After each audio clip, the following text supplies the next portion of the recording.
sobre essa questão de toda essa incerteza que a gente tem agora, você acha realmente que essa comparação do governo Lula 3 com uma era Dilma 2 é adequada ou há mais diferença do que pontos de semelhança? Quer dizer, eu acho que eu queria passar por 3 etapas, tá, nessa questão. Uma questão é dar uma visão mais lato sensu das pessoas. Onde é que a gente está, como é que a gente chegou até aqui. Né? Importante. E eu acho que a segunda é destrinchar um pouco mais o momento político e econômico atual. Tá? Falar um pouco da história, como é que a gente chegou até aqui e essa comparação. Falar um pouco da situação política e econômica atual. E eu queria terminar, depois, mais lá na frente, a gente tentar entender, ajudar as pessoas um pouco mais em alocar recursos. Como é que a gente bota recursos vis-à-vis a situação atual. Eu estava conversando com o pessoal dos economistas de manhã, e eles perguntaram assim, e o Brasil, no final? Eu disse assim, olha, o Brasil é a parte mais fácil da história, porque o Brasil não mudou.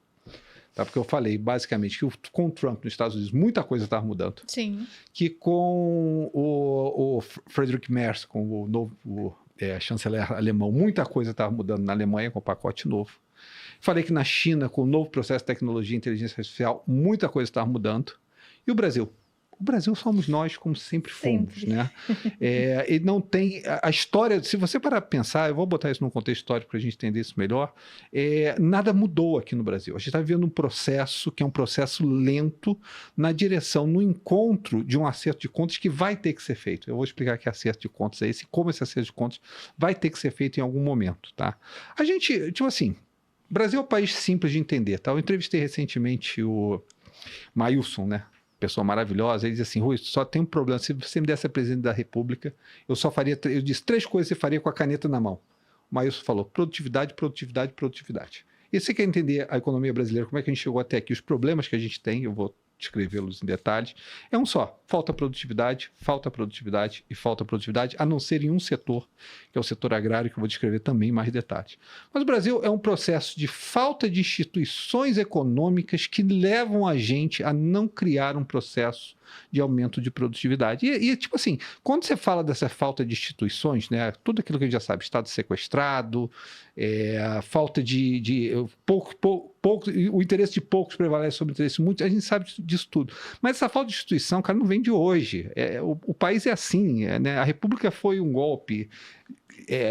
Vargas, que foi basicamente o grande presidente do país, foi um golpe. Foi um golpe seguido de um golpe. Primeiro para Prestes, em 30, depois o autogolpe dele de 37, né, culminando naquela confusão toda depois no suicídio dele. De 64 foi um golpe. E a gente sai de 64, né, numa situação em que... Aí eu vou descrever a nossa trajetória. Como é que a gente saiu da redemocratização e chegou até aqui? Eu vou dizer que o problema continua sendo exatamente o mesmo. Exatamente o mesmo. A gente não mudou da redemocratização. Esse é o problema. Você chega com a redemocratização, a Constituição de 88.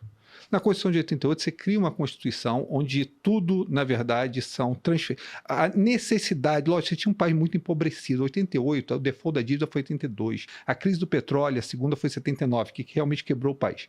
Não tinha divisa nesse país nos anos 80. O país estava defaultado da dívida. Eu vivi os anos 80 e não tinha, tipo assim... Picanha, eu não sabia o que era isso. Não é que eu não sabia o que era picanha. Entendeu? A gente comia moela de frango. Tipo assim, a situação era muito difícil aqui no Brasil nos anos 80. Meus pais tinham uma situação muito difícil nos anos 80.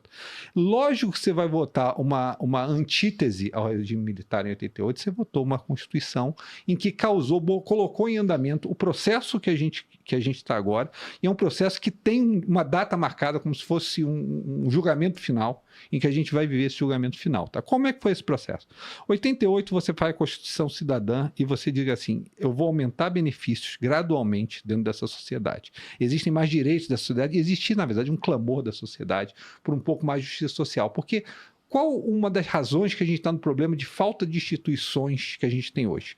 A gente criou um bolsão de pobreza muito grande. Saindo do milagre econômico brasileiro e entrando nos anos 80, o bolsão de pobreza sem institucionalidade e sem educação que foi criado no Brasil foi muito grande.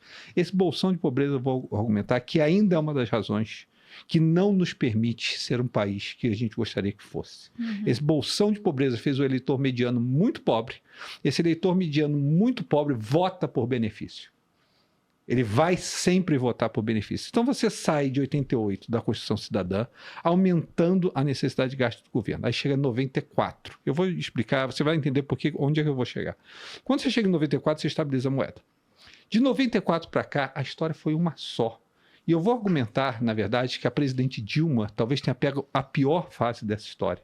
Mas o que aconteceu ali era uma inevitabilidade. E o que ainda a gente vai viver no país, embora não estou falando nenhum cenário de fim de mundo não, tá, gente? Mas estou dizendo que é uma necessidade de ajuste, é uma inevitabilidade também, tá?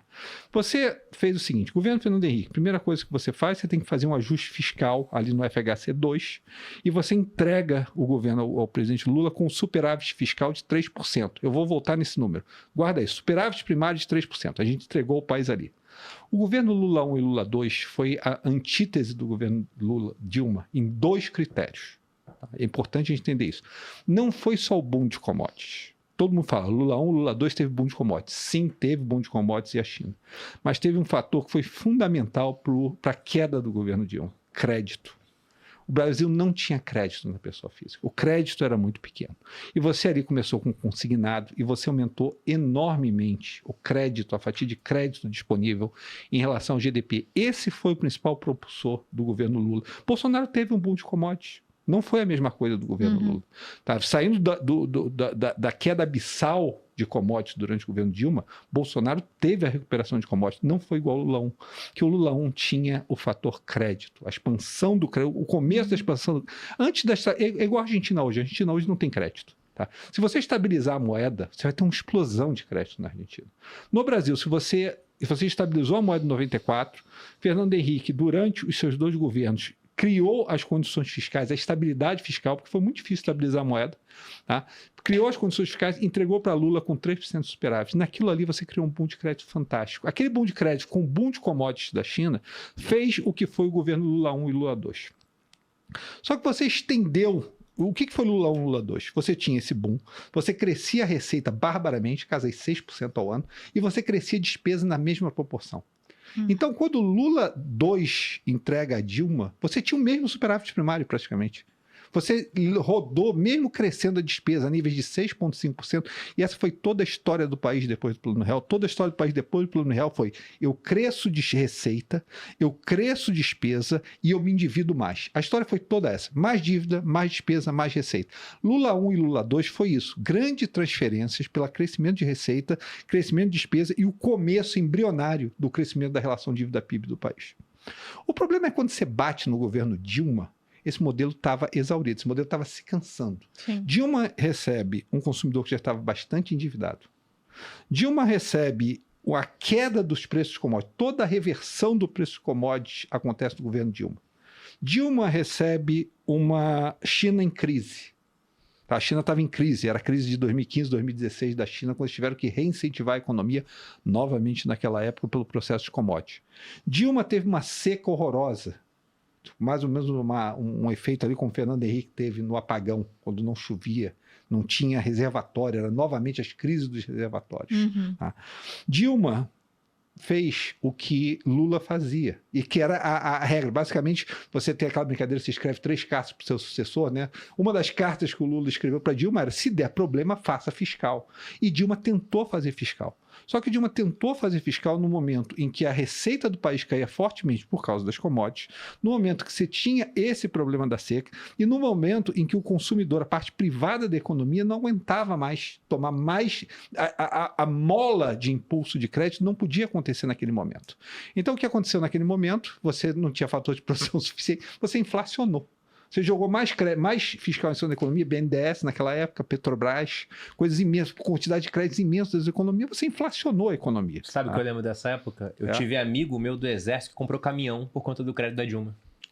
E foram caminhões que naquela época a gente criou uma quantidade de caminhões na economia que levou anos para a gente lidar com o excesso de estoque de caminhões. A crise dos caminhoneiros no governo Temer até era basicamente isso. Era basicamente o fato que a gente entupiu o país de caminhão durante o governo Dilma por expansão de crédito, né?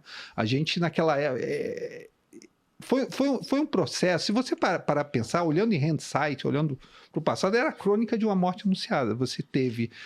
mas não aconteceria da maneira que aconteceu, na identidade que aconteceu, se não fosse pelo cenário externo. Tá? Você teve uma China que entrou em crise. Ou seja, um preço pouco de commodities azar também. o Lula teve presidente, muito sorte e ela talvez um pouco de azar. todo presidente brasileiro, embora a gente tente imputar a culpa a ele, todo presidente brasileiro vive a sorte ou vive o azar do mercado mundial. Por quê? Verdade. Porque aí entra a segunda parte da história. Eu ainda vou chegar onde eu tenho que chegar, tá? Mas eu falei para vocês a primeira parte da história. A primeira parte da história é que você tem uma estratégia de país em que essa estratégia do país é distributiva. Vamos pensar por que a estratégia do país é distributiva. Tá? Pela seguinte razão, você começa com um bolsão de pobreza muito grande depois do estouro do milagre brasileiro e do default da dívida. Eu me lembro que tinha amigos meus que trabalhavam na Petrobras que me contavam que a gente negociava, né? Porque o país não tinha divisa nenhuma. Mesmo se você quisesse, tivesse o dinheiro para importar, o governo não te permitia, não tinha divisa. Então você negociava naquela... A gente era importador de petróleo, negociava petróleo por frango. Era escambo, não tinha dólar. Não tinha dólar, era Irã... frango por petróleo naquela época. Então, por quê? Você partiu de um bolsão de pobreza muito grande. Você fez a transferência fiscal. Mas o que não aconteceu durante esse período foi a base necessária de reformas que criassem o aumento da produtividade da economia, a não ser em uma área, e uma área só, que foi o agro. Se você olhar a economia brasileira e se você separar ela entre dois componentes, o agro, que quando você considera toda a cadeia de valor do agro, é 1/4 a 30% da economia, toda a cadeia, tá? E o não agro, essa parte aqui é produtividade praticamente zero. Essa parte aqui é 3% mais de produtividade de crescimento.